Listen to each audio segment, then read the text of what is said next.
함께 기도드리겠습니다. 아버지 하나님, 오늘도 우리 걸음걸음마다 주의 이끄심 따라 인도하심 따라 살고자 이 첫 시간 은혜를 구하고 주 앞에 엎드립니다. 하나님, 마음은 원이로되 육신은 약하여 잘 순종하지 못하고 또 나의 뜻대로 살아갈 때가 너무 많은 우리들을 긍휼히 여겨주시고 이 시간 하늘의 은혜를 가득 내려주시사 오늘의 필요한 오늘의 은혜로 가득 채워주시사 우리가 어디든지 예수님 뒤따라가는 복된 삶을 살아감에 부족함 없도록 이 시간 성령으로 함께 하시며 역사하여 주시옵소서. 예수님 이름으로 기도합니다. 아멘. 오늘 우리에게 주시는 하나님 말씀은 사사기 4장 6절부터 10절의 말씀입니다.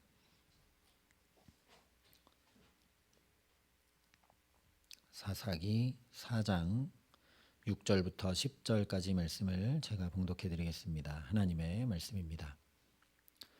드보라가 사람을 보내어 아비노함의 아들 바락을 납달리 게데스에서 불러다가 그에게 이르되 이스라엘의 하나님 여호와께서 이같이 명령하지 아니하셨느냐? 너는 납달리 자손과 스불론 자손 10,000명을 거느리고 다볼산으로 가라. 내가 야빈의 군대 장관 시스라와 그의 병거들과 그의 무리를 기손강으로 이끌어 내게 이르게 하고 그를 내 손에 넘겨주리라 하셨느니라. 바락이 그에게 이르되 만일 당신이 나와 함께 가면 내가 가려니와 만일 당신이 나와 함께 가지 아니하면 나도 가지 아니하겠노라 하니 이르되 내가 반드시 너와 함께 가리라.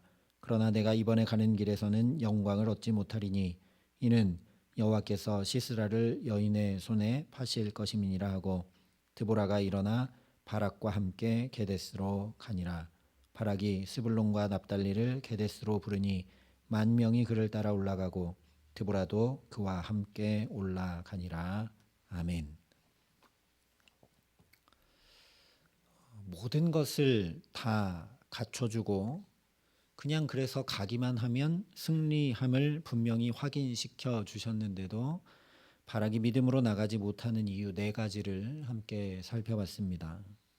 첫 번째는 지금까지 지내오게 하신 은혜를 깊이 기억하고 되새기고 담지 못해서, 두 번째는 하나님을 알아가는데 관심이 없어서, 세 번째는 여전히 인간적인 경험과 계산과 판단만 하고 있어서, 네 번째는 하나님의 말씀을 전해 듣기만 하고 그 말씀을 직접 내 말씀으로 듣는 주님과의 친밀한 자리로 나아가지 않아서임을 함께 살펴봤습니다. 그런데 이 4가지 이유를 생각한다고 해도 바락의 행동이 참 이해하기가 좀 어렵습니다. 예를 들면 사사기 처음 시작할 때 유다 지파처럼 좀 자신 없고 도저히 안 되겠어서 시몬 지파에게 얘기해가지고 군대를 더 이끌고 나가면 이해를 할 만합니다. 왜냐하면 지금 가나안의 철병거가 900대나 있으니까요. 그런데 바락은 군사를 좀 더 데려가야 되겠습니다. 다른 지파의 도움을 좀 더 받아야 되겠습니다. 그런 게 아니라 만일 당신이 나와 함께 가면 내가 가려니와 만일 당신이 나와 함께 가지 아니하면 나도 가지 아니하겠노라 얘기를 합니다. 드보라만 계속 붙잡고 있습니다. 그래서 이것을 대부분 피가 튀는 전쟁터에서는 거의 아무 소용없는 여인을 전적으로 의지하면서 어떻게든 데리고 가려고 하는 바락의 용기 없음, 무기력함, 무능함으로 해석하기도 합니다. 물론 영적으로 보면 바락의 믿음 없음과 무능함이 분명하죠. 그러나 다시 현실적으로 생각해 보면 충분히 그럴 만하다라는 걸 알게 됩니다. 왜냐? 드보라는 그냥 여자 선지자, 아내인 것이 아니라 이 당시 지대한 영향력이 있는 사사였기 때문입니다. 드보라는 5절에 말씀하고 있는 대로 에브라임 산지 라마와 베델 사이 드보라의 종려나무 아래 거주하고 거기서 재판했습니다. 이 위치는 저 위쪽 갈릴리와 아래쪽 사해 중간쯤에 있는 에브라임 지파가 분배받았던 땅입니다. 쉽게 말하면 이스라엘이 이렇게 남북으로 긴데 중남부 지역에서 드보라가 재판하면서 사사직을 수행하고 있습니다. 근데 6절에 말씀한 대로 바락은 납달리 게데스에 있었습니다. 거기서 드보라의 호출을 받는데 이 납달리 게데스는 위쪽 갈릴리 호수와 가까운 지역입니다. 그러니까 이스라엘 저 북부에서 중남부 베델 가까운 지역까지 내려오려면 시간도 오래 걸릴 뿐만 아니라 무엇보다 철병거 900대를 가진 가나안 왕 야빈의 본거지인 하솔 지역을 지나와야 했습니다. 그런데도 바락이 드보라의 소환 명령에 즉각 응답해서 지체 없이 달려오죠. 이것은 드보라가 이 중남부 에브라임 지파의 지역에서만 영향력을 끼친 것이 아니라 이스라엘 전체에서 지도력을 발휘하고 있었다는 걸 잘 보여줍니다. 우리가 사사기에서 만나게 되는 여러 사사들이 이스라엘 전체를 지도하고 다스리고 이끌고 했다라고 여기게 되는데 그렇지 않습니다. 대부분 다 자기 지파가 유업으로 받았던 땅에서 주로 활동하고 영향력을 끼쳤던 사람들이 사사들입니다. 그러니 이 드보라가 얼마나 영향력과 지도력이 있었던 사사인지 우리가 알게 되는 것이죠. 여성임에도 불구하고 여타의 다른 사사들과 비할 수 없이 이스라엘 전역에 영향력을 끼치던 위대한 사사였다라는 겁니다. 그러니까 아무리 여성이지만 이런 사사와 함께 가는 것 자체만으로 뭐 다른 건 몰라도 군대의 사기를 얼마나 높일 수 있겠습니까? 그러니까 바락이 드보라와 함께 가려고 하는 건 어쩌면 당연해 보입니다. 실제로 열왕기 하에 보면 엘리사가 죽을 병이 들게 되는데 그때 요아스 왕이 엘리사에게 직접 찾아와서 뭐라고 하냐면 내 아버지여 내 아버지여 이스라엘의 병거와 마병이여 하면서 부르짖습니다. 엘리사는 전사가 아닙니다. 그런데 요아스 왕이 와가지고 이스라엘의 병거와 마병이여 이렇게 얘기하죠. 하나님의 사람이 함께 있으므로 그 어떤 장수나 철병거와 비할 수 없는 승리를 얻었고 하나님이 지켜 보호하심을 경험했기 때문이죠. 오늘 바락도 분명 이와 같았을 겁니다. 그렇지 않고 그저 믿음 없음으로 바락을 빨리 결론 지어버리게 되면 이를 통해 하나님께서 우리에게 하시는 말씀을 풍성히 듣기가 어렵습니다. 왜냐? 이런 바락의 모습을 통해 드러나는 이스라엘의 현 주소가 밝혀지고 있기 때문입니다. 사사시대 마지막인 사무엘상의 엘리 제사장 때에 블레셋이 쳐들어오자 이스라엘이 하나님의 언약궤를 메고 전쟁터에 나갑니다. 마치 언약궤를 메고 여리고성을 돌아 승리를 거뒀던 것처럼 이 전쟁에 하나님의 임재와 함께 하겠다라는 의도였겠죠. 그러니까 타당해 보이고 매우 합리적이고 또 하나님을 의지하는 것처럼 보입니다. 그러나 여기에 아주 미묘하게 스며들어 있는 불신앙과 세속화를 우리가 볼 수 있어야 합니다. 왜냐? 전쟁의 자리에 있지 않으면 아무 능력도 발휘할 수 없는 분으로 하나님을 오해하고 있기 때문입니다. 그렇지 않으면 우리가 전쟁에 나가도 하나님은 우리 하나님이니까 언약궤 안 가지고 가도 하나님이 우리 편이시니까 우리가 능히 하나님의 능력으로 승리할 수 있다는 믿음이면 언약궤 안 가지고 나가도 되는 거죠.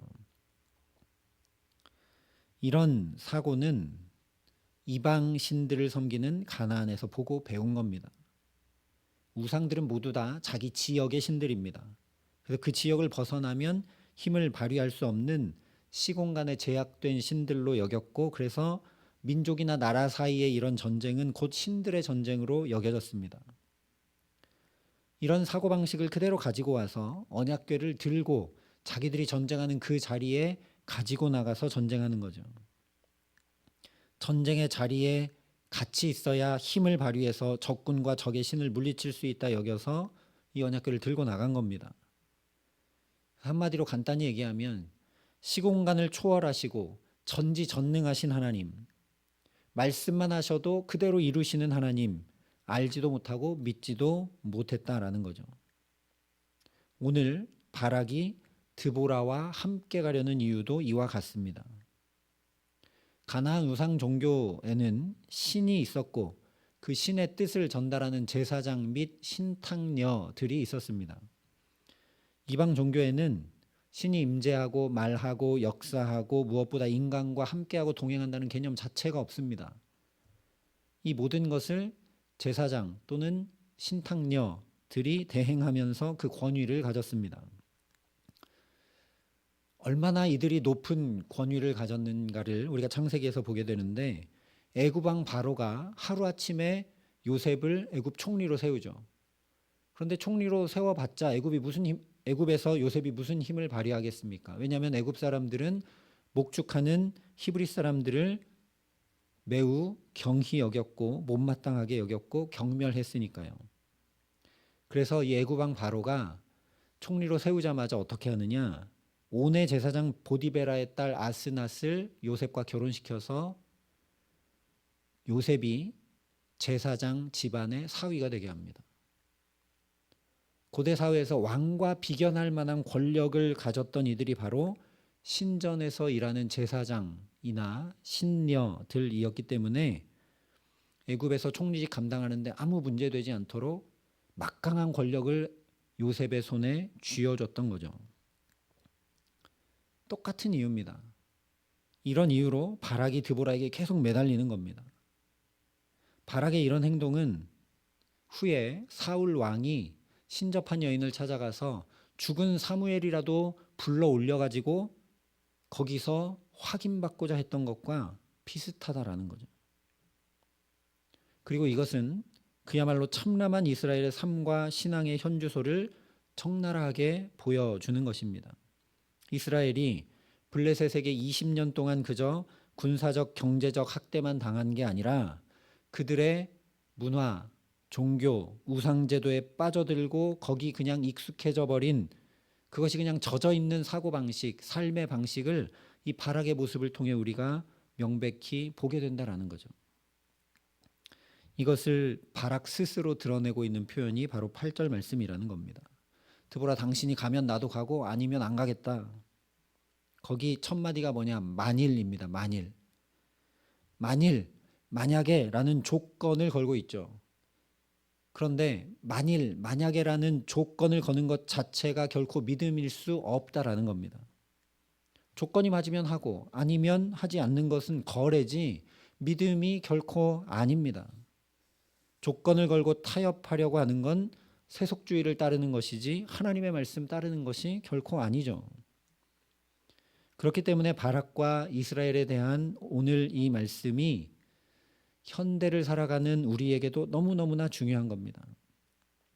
드보라가 활동하던 사사시대와 비할 수 없이 세속주의, 합리주의, 이성주의, 인본주의가 우리 신앙을 휩쓸어버리는 그런 시대를 우리가 살고 있기 때문입니다. 그야말로 각기 자기 소견에 옳은 대로 행하는 시대, 각자 도생을 외치는 시대, 사회, 문화 속에서 우리가 신앙생활하며 살아가고 있기 때문입니다. 내게 조건이 갖춰지고 상황과 여건이 갖춰지면 행하고 그렇지 않으면 하지 않는 마음, 중심, 태도가 나도 모르게 물들어 있지 않은지 우리도 살펴봐야 합니다. 합리적이고 논리적이고 이해가 되지 않으면 한 발자국도 움직이려고 하지 않는 그런 모습, 대체 어디로부터 비롯된 것인지 오늘 이 말씀 앞에 우리도 냉철히 분석해 봐야 된다는 거죠. 혹 우리에게 그런 모습이 있다면 그건 두말할 것도 없이 오늘 이스라엘이나 바락과 같이 나도 모르게 새 속에 물들었기 때문입니다. 성경이 무엇이라고 말씀하느냐? 하나님 앞에서 정결하고 더러움이 없는 경건은 곧 고아와 과부를 그 환난 중에 돌아보고 또 자기를 지켜 새 속에 물들지 아니하는 그것이니라 분명히 말씀합니다.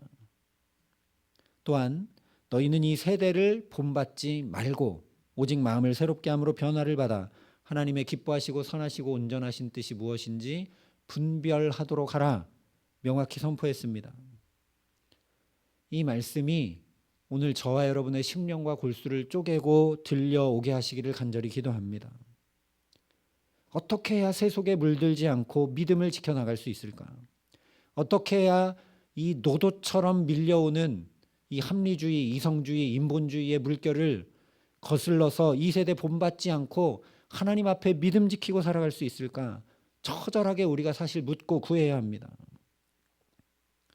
물론 우리가 잘 알죠. 경건 생활에 힘써야 되고 말씀과 기도 생활을 신실하게 해나가야 하고 이기적인 이 시대 가운데서 사랑을 베풀고 나누는 삶 실천해 나가지 않으면 그냥 세속에 물들어가는 거죠.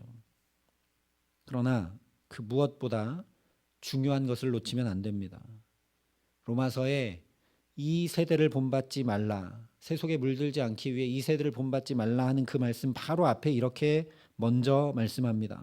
그러므로 형제들아, 내가 하나님의 모든 자비하심으로 너희를 권하노니 너희 몸을 하나님이 기뻐하시는 거룩한 산제물로 드리라. 이는 너희가 드릴 영적 예배니라. 바로 이것입니다. 예배 잘 드리라는 겁니다. 하나님 앞에 우리 몸을, 우리 삶을 온전히 드려 예배하는 예배를 드리라는 겁니다.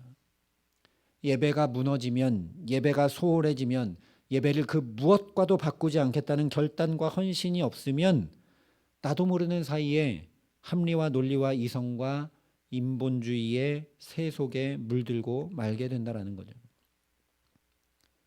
사사기에 여러 12명의 사사들이 나오고 또 그 사사들마다 여러 배경과 이야기들이 나오는데 모두 다 각기 소견에 옳은 대로 행했던 가장 중요한 이유는 바로 예배가 무너졌기 때문입니다. 그래서 사사기 후반부에 가면 제사장이 먹고 살 것 구하느라고 여기저기 돌아다니다 망하는 이야기가 나옵니다. 이것이 사사기의 모습입니다. 예배가 무너졌기 때문이라는 거죠. 입술만 주여 주여가 아니라 예배라는 말 그대로 하나님 앞에 납작 꿇어 엎드려 경배하고 온전히 순종하는 예배를 회복하는 저와 여러분 되게 하시기를 간절히 기도합니다. 나도 모르게 물들어 있는 것들도 구별해내고 참으로 온전히 준비하고 시간, 물질, 마음, 이 몸 온전히 구별하여 하나님 만나는 이 예배 드리는 예배자로 살아가게 하시기를 간절히 소망합니다. 그래서 에스겔서에 말씀한 대로 우리가 주 앞에 온전히 예배할 때 그 보좌로부터 물이 흘러서 닿는 곳마다 새로워지게 하신다는 말씀 그대로 오늘도 하나님께서 찾으시는 그 한 사람 예배자로 저와 여러분이 살아가기에 주의 생명의 은혜가 강물처럼 흘러서 나 자신과 우리 가정과 자녀들과 일터와 주의 몸된 교회가 치유되고 살아나고 새롭게 되는 역사 가운데 참으로 신명나는 삶을 오늘도 예수님 어디로 이끌든지 내가 그 걸음 따라가는 복된 삶 주와 함께 살아가기를 우리 구주 예수 그리스도의 이름으로 간절히 축원합니다. 함께 기도하시겠습니다. 아버지 하나님, 세속에 물들지 않은 경건한 사람을 오늘도 주께서 찾으시는 줄 믿습니다. 이 세대를 본받지 않고 주께서 이끄심을 따라 순종함으로 살아가는 자를 오늘도 찾으시기에 우리에게 이렇게 말씀하여 주시는 줄 믿습니다.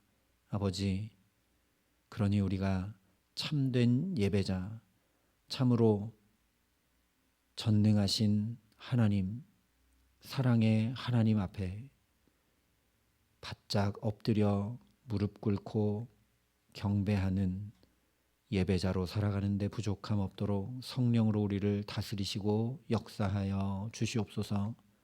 그래서 우리의 예배가 온전할 때 거기로부터 생명이 살아나는 주의 강물이 차고 흘러 넘치게 하여 주셔서 그 예배자로 살아가는 우리를 통해 가정이, 자녀가, 일터가, 교회가, 이 나라 이 민족이 살아나는 그 귀한 은혜와 복을 누리는 사사시대의 사사들 같은 주님의 사람들로 살아감에 부족함 없도록 이 기도의 시간 우리에게 함께 하시고 역사하여 주시옵소서.